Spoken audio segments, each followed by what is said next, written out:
Hello दोस्तों, तो चलिए आज हम बात करने वाले हैं वायुमंडल के बारे में। जैसे कि आप स्क्रीन पे देख रहे हैं, ये पृथ्वी है। पृथ्वी का 4 मंडल होता है। पहला मंडल होता है वायुमंडल, दूसरा मंडल होता है स्थल मंडल और तीसरा जैव मंडल, चौथा जल मंडल। इसी प्रकार 4 मंडल में से आज हम बात करने वाले हैं सिर्फ और सिर्फ वायुमंडल के बारे में।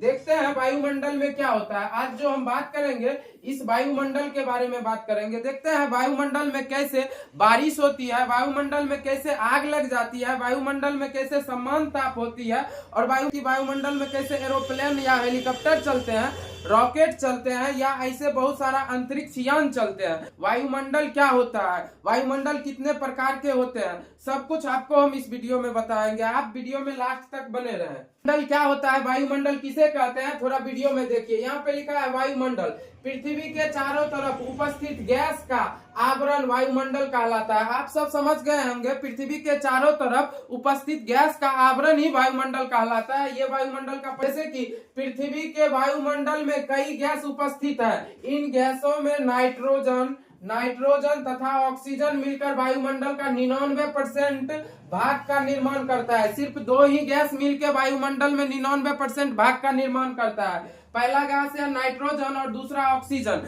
बात करते हैं नाइट्रोजन गैस कितनी होती है और ऑक्सीजन गैस कितनी होती है। वहीं पे नाइट्रोजन गैस 78.1% होता है, जबकि ऑक्सीजन गैस 20.9% होता है। दोनों मिला के 99% हो जाता है। और बात करें अन्य गैस की, तो 1% शेष अन्य गैस उपस्थित है वायुमंडल में। गैस गुरुत्वीय आकर्षण के कारण पृथ्वी से बंधी है। अब पृथ्वी के पास एक गुरुत्व आकर्षण है जिसके कारण गैस क्या होती है, बंधी होती है। क्षोभ मंडल, समताप मंडल, मध्य मंडल, आयन मंडल और वायुमंडल। बात करते हैं क्षोभ मंडल में क्या होता है, समताप मंडल में क्या होता है, मध्य मंडल में क्या होता है, आयन मंडल और वायुमंडल में कौन सी घटना होती है। सारे घटना के बारे में आज आपको हम बताने वाले हैं। वायु की पहली परत जो होती है पृथ्वी से सटी हुई, वो होती है क्षोभ मंडल। तो देखते हैं क्षोभ मंडल क्या होता है। ये है क्षोभ मंडल, आपको काला लकीर दिखता है, ये लाल बना दिए हैं और ये पृथ्वी है। मतलब ये सब क्या होती है, क्षोभ मंडल होती है। अब जानते हैं कि क्षोभ मंडल में क्या सब घटनाएं होती है। जैसे कि आपको दिख रहा है, वायुमंडल की सबसे निचली परत है क्षोभ मंडल। यह परत पृथ्वी सतह के समीप की परत है। करते हैं गैस की घनत्व अधिक गुरुत्व अधिक होने के कारण होता है। यहाँ पे गैस का घनत्व अधिक होता है क्योंकि गुरुत्वीय बल यहाँ पे होता है, इसके कारण। दूसरी बात करता है, इस परत में धूल की मात्रा स्वर्ण अधिक हो, परत में गैस की मात्रा सबसे अधिक होती है। अब क्षोभ मंडल में ही गैस की भी मात्रा सबसे ज्यादा क्षोभ मंडल में ही होती है। और बात करें क्षोभ मंडल में सभी मौसमीय घटना, जैसे बादल का बनना, वर्षा का होना, बिजली का चमकना, चक्रवात, प्रति चक्रवात पवन इत्यादि घटना क्षोभ मंडल में, इत्यादि घटना क्या क्षोभ मंडल में ही घटित होती है। अब आप जान गए हैं कि ये हो गया पृथ्वी से कुछ दूरी ऊपर तक को ही हम क्षोभ मंडल कहते हैं। इसी क्षोभ मंडल में ये सारी घटनाएं होती है, जैसे कि बादल का बनना, वर्षा का होना, बिजली का चमकना, चक्रवात या प्रति चक्रवात का होना, ये सारी घटनाएं क्षोभ मंडल में होती है। इसी कारण इस मंडल को अशांत मंडल कहते हैं। इसमें बहुत सारी घटना होती है, जैसे कि बादल का बनना, बिजली का चमकना, बारिश का होना, आंधी आना, ये सारी घटनाएं क्षोभ मंडल में होती है। इसलिए क्षोभ मंडल को हम अशांत मंडल भी कहते हैं। अब बात करते हैं क्षोभ मंडल में ऊंचाई में वृद्धि होने के साथ तापमान कम होते जाते हैं। अब बात कीजिए, आप पृथ्वी से अगर जो ऊपर उठते जाइएगा तो तापमान बढ़ेगा नहीं, बल्कि तापमान घटती जाती है। तो मतलब क्षोभ मंडल की ऊंचाई पे जाने पे टेम्परेचर क्या हो जाती है, घट जाती है। अब कह रहा है 1000 मीटर की ऊंचाई पर 6.5 डिग्री सेल्सियस की तापमान कमी हो जाती है। यहाँ पे लिखा है क्षोभ सीमा की लगभग 0 किलोमीटर से लेकर 15 किलोमीटर तक की ऊंचाई को क्षोभ सीमा कहते हैं। तो इसका मतलब आप सब समझ गए हैं कि बारिश होना, बादल बनना, आंधी आना या बिजली चमकना, ऐसी सारी घटनाएं मात्र 0 किलोमीटर से लेके 15 किलोमीटर तक के बीच में ही होती है। इसका मतलब यह है कि पृथ्वी से पृथ्वी से 15 किलोमीटर की ऊंचाई तक क्षोभ मंडल है और सारी घटना 15 किलोमीटर ऊंचा तक ही होता है। अगर आप बादल बने हुए देख रहे हैं पृथ्वी से, तो ये मात्र 15 किलोमीटर तक औसत एवरेज 15 किलोमीटर तक ऊंचाई पे ही बादल बनती है, उससे ऊपर बादल नहीं रहता है। बादल कहाँ बनता है? क्षोभ मंडल के ऊपरी परत में, मतलब कि 8 से 10 किलोमीटर ऊपर में जाके बादल बन जाती है, वहीं से वर्षा होती है। यहाँ तक जब ये सम्राट चौधरी हेलीकॉप्टर से जाते हैं तो ये क्षोभ मंडल में ही हेलीकॉप्टर उड़ाते हैं। और बात करें इनका बुलडोजर की, तो ये बुलडोजर इस पृथ्वी पे चलता है, जमीन पे चलता है, ये सम्राट चौधरी का बुलडोजर। और उनकी जहाज की बात करें तो ये क्षोभ मंडल में उड़ता है।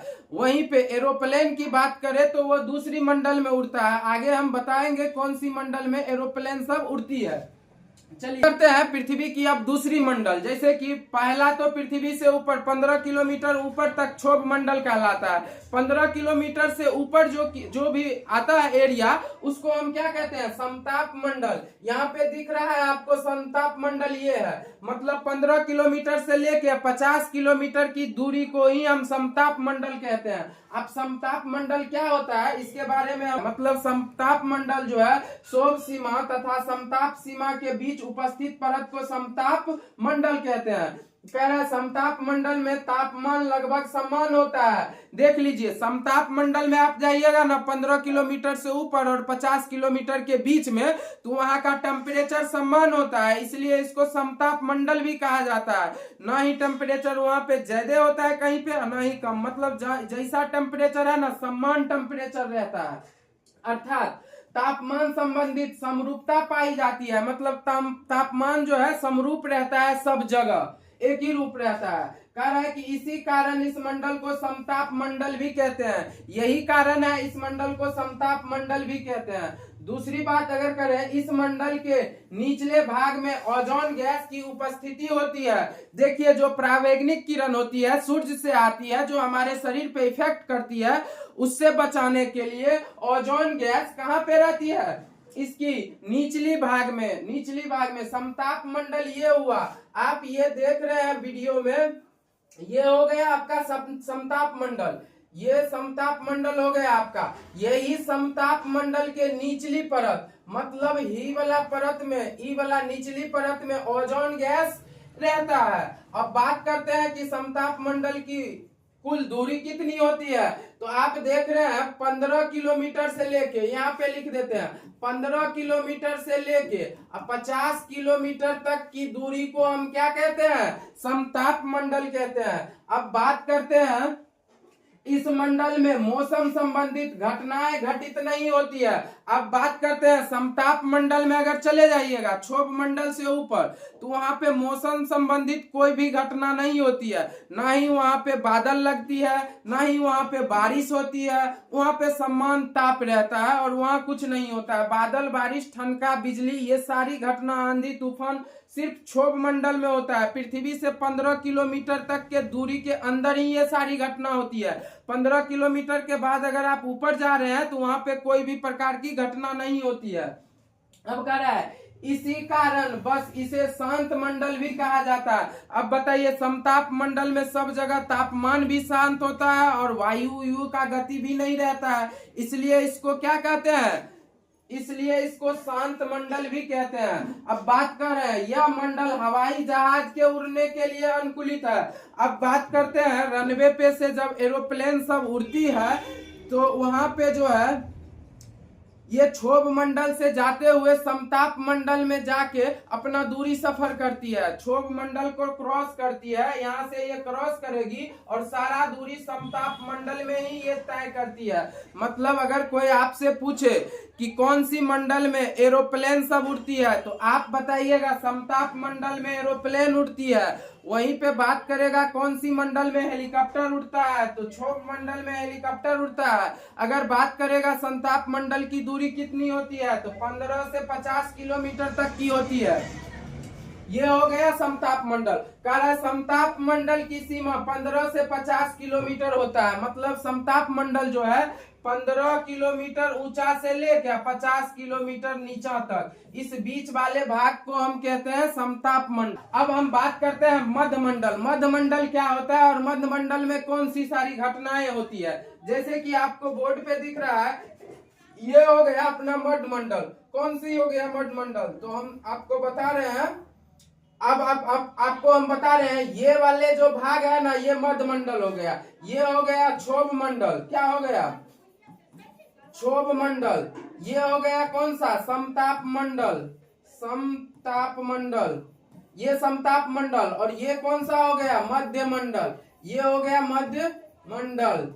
अब देखिए मध्य मंडल के बारे में बात कर रहे हैं। ये हो गया मध्य मंडल। कह रहा है समताप सीमा तथा मध्य सीमा के बीच उपस्थित वायुमंडल की परत मध्य मंडल कहलाता है। जो उल्काएं जब मध्य मंडल में प्रवेश करती है तो गैस के घर्षण के कारण उत्पन्न उष्मा से जलने लगती है। आप सब सुने होंगे बच्चा में कि गांव घर में बोला जाता है कि ब्रह्मडाकिनी आ गया, तो ब्रह्मडाकिनी आग का गोला लेके आता है, लेकिन ऐसा कुछ नहीं होता है। जब आकाशीय पिंड का टुकड़ा टूट के नीचे गिरता है तो ये जो है ना मध्य मंडल में आके, बीच वाले मध्य मंडल में आके घर्षण के कारण उसमें आग लग जाती है। और आग लगने से क्या होती है, वो आग के तले जलने लगती है, जिससे आदमी भयभीत हो जाता था पहले जमाना में। लेकिन वो उल्का पिंड है जिसके घर्षण के कारण अगर मध्य मंडल नहीं रहेगा, मध्य मंडल नहीं रहेगा तो आप समझ लीजिए पृथ्वी पे जीवन संभव नहीं है।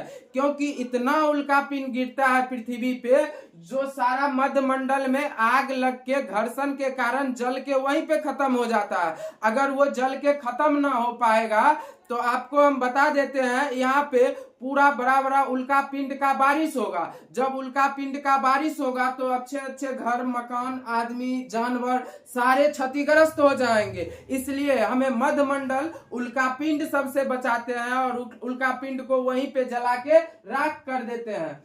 आगे बात करें, वायुमंडल के उपस्थित के कारण ही उल्का पिंड वायुमंडल में जलकर नष्ट हो जाते हैं। अगर वायुमंडल नहीं रहेगा मध्य मंडल में तो आप बताइए उल्का पिंड नहीं जलेगा। अगर उल्का पिंड नहीं जलेगा तो आपका खोपड़ी पे आके गिर जाएगा और आप मर जाइएगा। तो मध्य मंडल भी हमारे लिए उपयोगी है और समताप मंडल भी हमारे लिए उपयोगी था, इसलिए उसमें एरोप्लेन चलता था। आप ही बताइए, और ओजोन गैस से भी बचाता था। इसी तरह क्षोभ मंडल भी हमारे लिए उपयोगी है, इसी में बारिश होता है तो हमारे सबका फसल हो या इत्यादि वस्तुओं को फायदा पहुंचाती है। तो अब हम बात करते हैं, यदि उल्काएं का आकार अधिक बड़ा होता है तो यह पूरी तरह जल नहीं पाता है तथा सतह पर गिरता है, इन्हें उल्का पिंड कहते हैं। अब देखिए बहुत सारा उल्का ऊपर में जो है मध्य मंडल में नहीं जल पाता है, जिसके कारण वो पृथ्वी पे आ जाती है। जब पृथ्वी पे आ जाती है तो उन्हीं को हम उल्का पिंड कहते हैं। अब कह रहा है मध्य मंडल की सीमाएं 50 किलोमीटर से लेके 80 किलोमीटर है। अगर आपको मध्य मंडल में जाना है तो पृथ्वी से 50 किलोमीटर ऊपर और 80 किलोमीटर के बीच में चले जाइए, आप मध्य मंडल में कहलाइएगा। आप भी घर्षण के कारण वहां जल कर राख हो जाइएगा, वहां बच नहीं पाइएगा। यही है मध्य मंडल, जहाँ क्या होती है, उल्का पिंड सब जल के नष्ट हो जाती है और पृथ्वी पे जीव जंतु का क्या होती है, अब फायदा हो पाता है और नष्ट नहीं हो पाता है। चलिए आगे हम बात करते हैं अब आयन मंडल। आयन मंडल या ताप मंडल, इन्हीं को ताप मंडल भी कहते हैं और आयन मंडल भी कहते हैं। देखिए आयन मंडल है कौन, तो ये है आयन मंडल, ये है आयन मंडल। अब बात कर लेते हैं मध्य मंडल के ऊपर, मतलब मध्य मंडल के ऊपर 80 किलोमीटर से लेकर 800 किलोमीटर की बीच की परत को गैस अणुओं के रूप में उपस्थित न होकर आवेशित कण के रूप में उपस्थित है, इसे आयन मंडल कहते हैं। यहाँ जो है गैस का कण अणु के रूप में नहीं है, आवेशित कण के रूप में उपस्थित है, इन्हीं को हम आयन मंडल कहते हैं। अब हम बात करते हैं आयन मंडल में कौन सी घटनाएं होती है। जैसे कि आयन मंडल में रेडियो तरंगे को पूरी पृथ्वी सतह की तरफ परावर्तित कर देता है, जिसके कारण पृथ्वी पर दूर संचार संभव हो पाता है। आप जान लीजिए अगर हमारे वायुमंडल में आयन मंडल नहीं रहेगा तो आप रेडियो तरंगों का प्रयोग नहीं कर सकते हैं। आपका जितना भी संचार सब चलता है आयन मंडल से जाके उसका रेडियो तरंगे टकरा के फिर पृथ्वी पे आती है और तब हमें क्या होती है, फोन सब में आवाज किसी का आता है या सुन पाते हैं। मतलब आयन मंडल का भी बहुत बड़ा उपयोग है हमारे जीवन में। तो आप जान गए रेडियो तरंगे कहाँ से टकरा के घूरती है, मतलब आयन मंडल से टकरा के रेडियो तरंगे सब घूरती है। यही हो गया आयन मंडल। और इसी आयन मंडल में क्या रहती है, सैटेलाइट सब रहता है, ये यहाँ से ही घूरती है। आयन मंडल से रेडियो तरंगे सब घूरती है। इसी रेडियो तरंगे से हम सब टेलीविजन सबका उपयोग कर पाते हैं। अगर आयन मंडल नहीं रहेगा तो टेलीविजन का उपयोग नहीं होगा।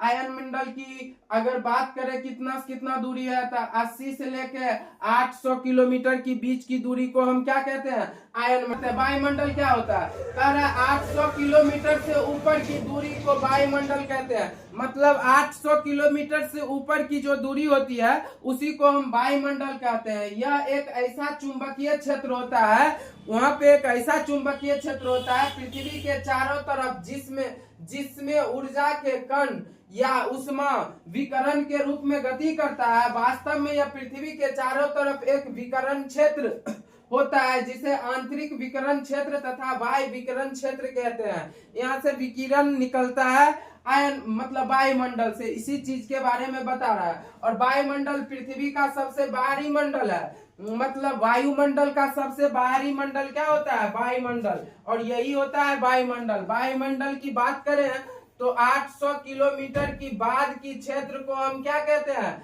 वायुमंडल कहते हैं। तो चलिए दोस्तों, आपको ये वीडियो कैसा लगा इस जानकारी जान के कि पृथ्वी के पहले मंडल में क्या होता है, दूसरी मंडल में क्या होता है, तीसरी मंडल में क्या होता है, सारे मंडल के बारे में आज हम आपको बता